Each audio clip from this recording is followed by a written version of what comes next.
What is going on, everybody? Welcome back to the channel, man. I hope you guys are having a great week. At the time you're seeing this, it is Sunday or Monday. I'm not sure when this video is going to be dropped. It's going to be around then. So I hope you guys are enjoying your weekend, or I hope you guys are having a great start to your week.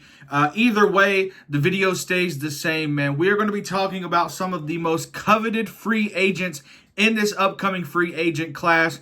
Now that the combine has been essentially wrapped up and we now know a lot more information about what is going on in the draft, there are still a lot of questions to be answered, but this does open up a lot of different things that happen with the free agent class once this is over. After people have left Indianapolis, there are a lot of rumors and just talk that happens there. So I am sure that teams are starting to really formulate their draft boards and really starting to see whether or not they want to reach out to a free agent to bring him in to fill a specific position, or draft a young buck, pay him a little bit less money, and build around him. So we're going to see what's going to be happening here in the next coming days. I went for the top 10 free agents. I went for the most notable top 10 free agents. I chose myself who I think will be the most notable in this year's class. There are some names that I left out. It's supposed to be a top 10, but as I did more research today, Christian Wilkins is also going to be added to this list,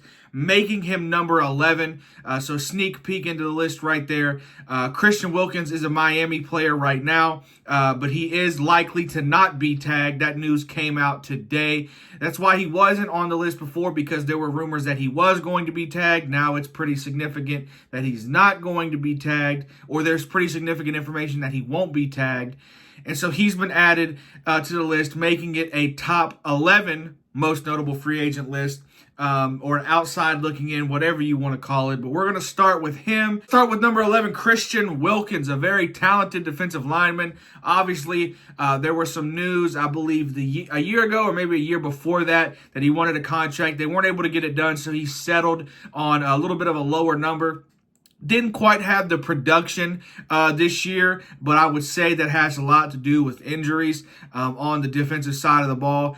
You can be a really good player, but if there's no one else to kind of distract and be away from you, you're not going to be as productive. And so for me, obviously we all know he's very talented. He's probably not going to stay in Miami. So you look at teams that are looking to add pieces to the defense. I think a lot of teams like New England are going to try and reach out to him. They obviously have a past of going and looking into people in that division. Now, if they do or not, obviously there's a new regime. We don't know, but I do think he would be a good fit in New England. Also think Kansas City is a good place for him to go with the possibility of them losing Chris Jones.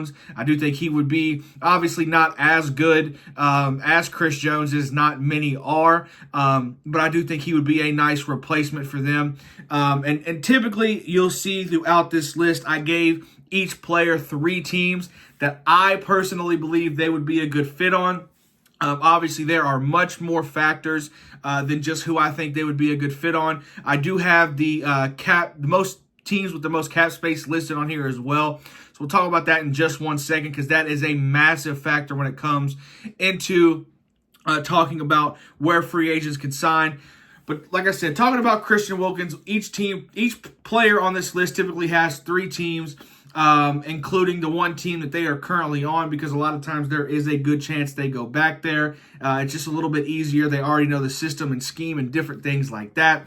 And so, unfortunately, though, for Christian Wilkins, it is likely that he will not be back in Miami. So there are only 2 destinations for him: Kansas City and New England. And once again, I must preface, those are teams that I think he would be a good fit on. Moving on to the official top 10, Michael Pittman Jr. is number 10. Michael Pittman Jr. is a very talented wide receiver. He's had really good production seasons without a consistent quarterback play. Obviously had the revolving door of veteran quarterbacks. They then go out and draft Anthony Richardson, and he wasn't able to play this season, so now he was with Gardner Minshew, on top of many other quarterbacks just with injury and different things like that. Obviously, the year before in Indianapolis was a we'll just call it chaotic to say the least. So for me, I do think he has a chance to go back to Indianapolis and add with Anthony Richardson and Jonathan Taylor. They obviously have an amazing offensive line. The defense definitely needs work, but I do think Michael Pittman Jr. is going to be a piece they want to build around. If not, though, I think the Steelers or the Bears could potentially reach out to him and really try to give him a decent contract. He's a very athletic wide receiver, really good at 50-50 balls. Not the fastest guy, but he's going to work hard, and he's going to make those nasty, gritty catches that not a lot of guys want to make. What we talked about earlier, too, with cap space, the Bears are obviously one of the top teams that have cap space. But in order, the teams with the most cap space are the Commanders, New England, the Titans, Chicago, Indianapolis, Houston, Detroit, Arizona, Las Vegas, and Cincinnati. Now, why I bring that up, we talked about it a little bit earlier. Cap space is the most coveted thing besides probably draft picks in the NFL. Actually, I would say they're 2 and 3. Obviously, the most coveted is a good quarterback. At number 2, I would say cap space, and then 3 is draft picks. Those are kind of the things you look at to see how good an organization is as far as on the field things. And so, obviously, the Bears are on this list at number 1, 2, 3. At number 4, they have the 4th most. But they're obviously in the market for probably drafting someone younger. We do not know, as of right now, what is going on with Justin Fields. It seems to be inevitable that he will be going to Atlanta or another team, that Chicago is going to take Caleb Williams. They also have the number 9 pick in this year's draft. So they will probably also draft a young wide receiver or maybe bolster their offensive line. It really just depends on what they see as value at that position. They could also trade back, but I do think that they possibly go offensive line and use some free agent cap space money to go out and maybe fit in Michael Pittman Jr. I think he'd be a great fit beside DJ Moore. Moving on to, what is that? Number 9, L'Jarius Sneed is a little bit low on this list. He had an amazing run this year with the Kansas City Chiefs, and I do think his best fit is with Kansas City. But if they decide to move on, I think the Chargers and I think the Packers. As we all know, Jim Harbaugh is now the Chargers head coach, and he values defense. He values hard hitters. He values hard workers. So I do think he would be a great fit there. And obviously, Green Bay's secondary has been notoriously not bad, but has just struggled in the past years. And I do think that they would pay high value amounts of money to get someone like L'Jarius Sneed in there, obviously with a new defensive coordinator. A little bit of a head-scratching hire. We all know that story. That was a few weeks ago, maybe even a couple months ago.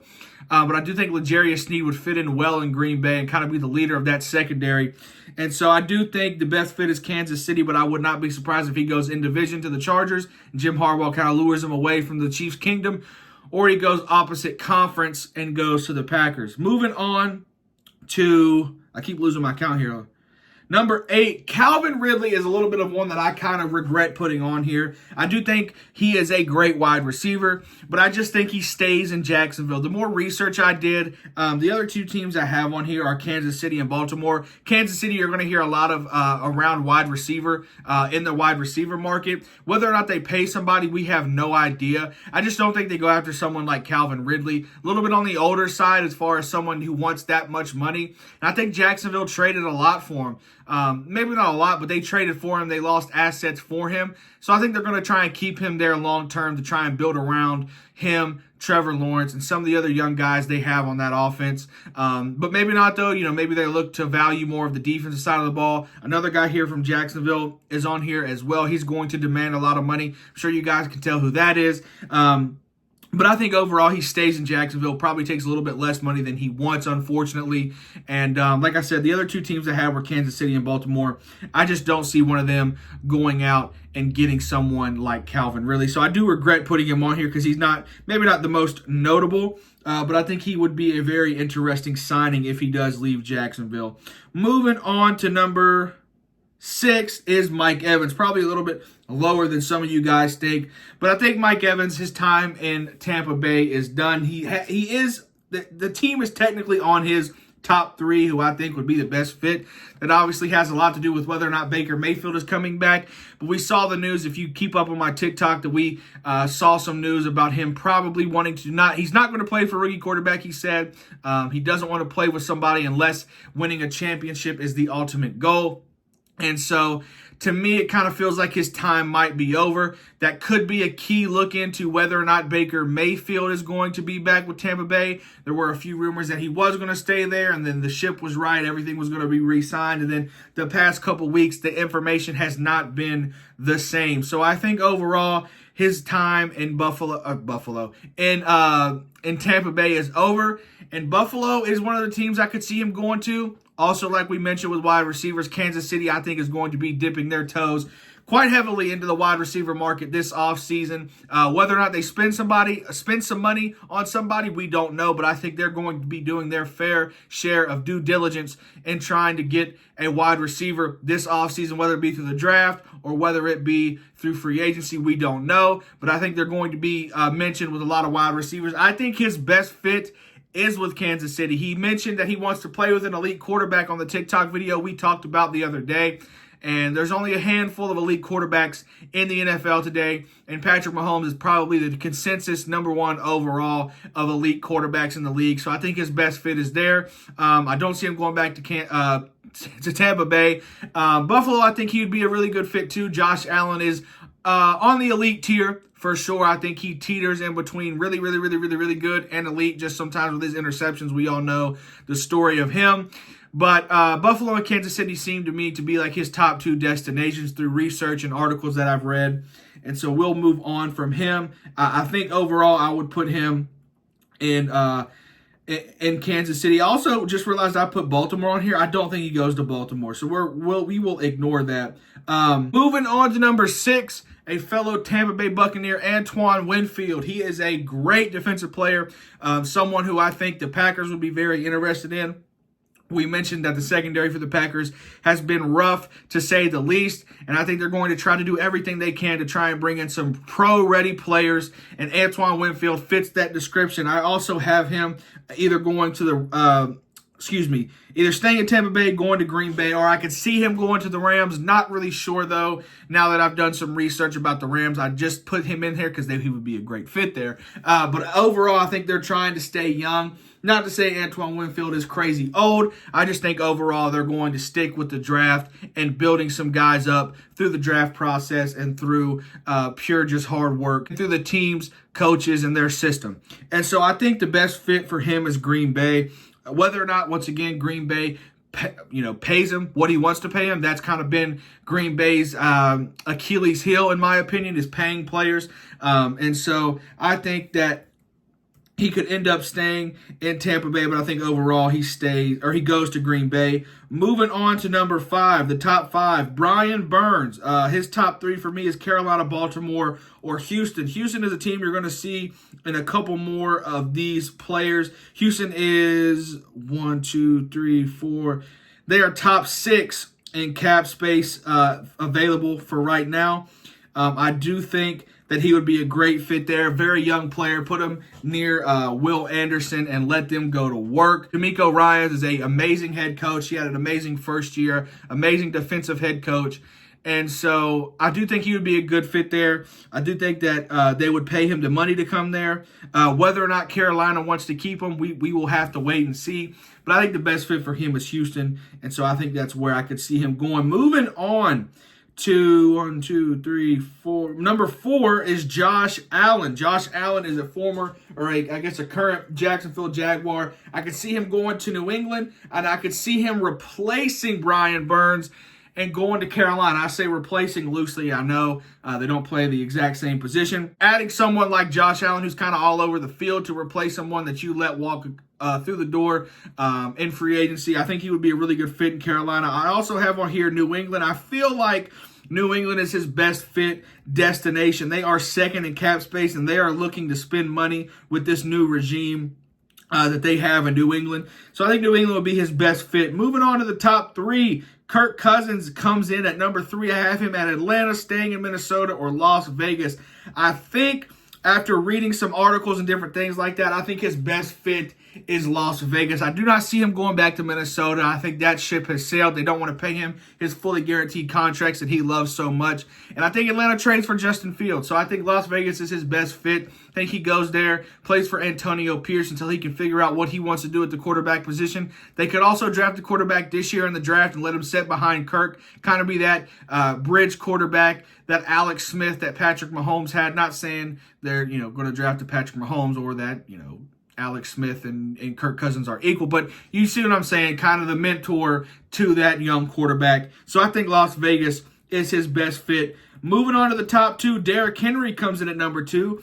Obviously, there were some things that happened with him in Baltimore during the trade deadline. It was pretty heavily rumored. He pretty much came out and said that Baltimore tried to trade for him. It just didn't work out. So I think he probably wants to go to Baltimore. I do think Cincinnati and the Bills could make a run at him. The Bills not so much, just because they had a pretty productive season out of James Cook. Don't know if they want to pay somebody that much money for someone that seems to be not on the down slope of his prime, but definitely in the middle, and probably doesn't have that much good play left in him. I know that sucks to hear because he's been such a great player, but running back positions just take so much of a beating. He's really, really, really big, and I don't think overall he has a lot of ball left in him, but I think somebody like Cincinnati or Baltimore obviously was ready to trade for him. I think overall fit, surprisingly, I would go Cincinnati, but him and Lamar Jackson is something that I would not want to see. So I wouldn't be surprised if he goes to Baltimore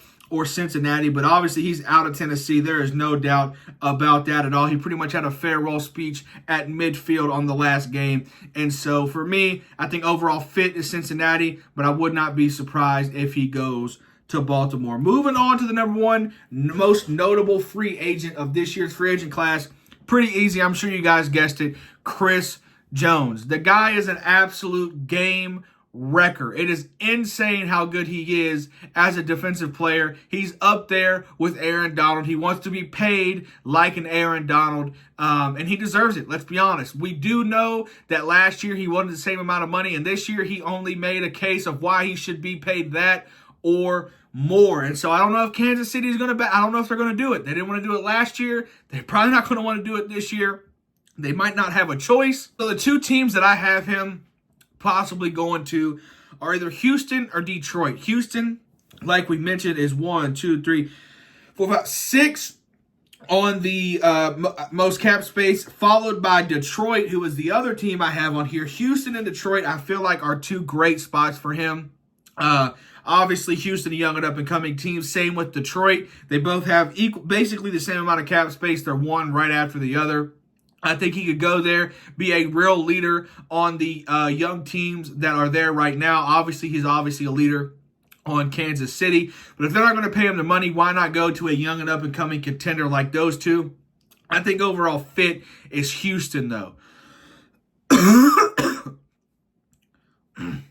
Be pretty crazy to see him in a Detroit uniform, though.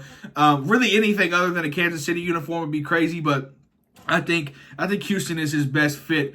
Let me know where I'm wrong. Let me know where I'm right. Let me know where you agree, where you disagree, because I am sure a lot of you will disagree. Maybe even agree. Maybe you'll shock me. I don't know. But I hope you guys enjoyed today's video. I hope you have a great week, and I will catch you guys in the next video. Peace out.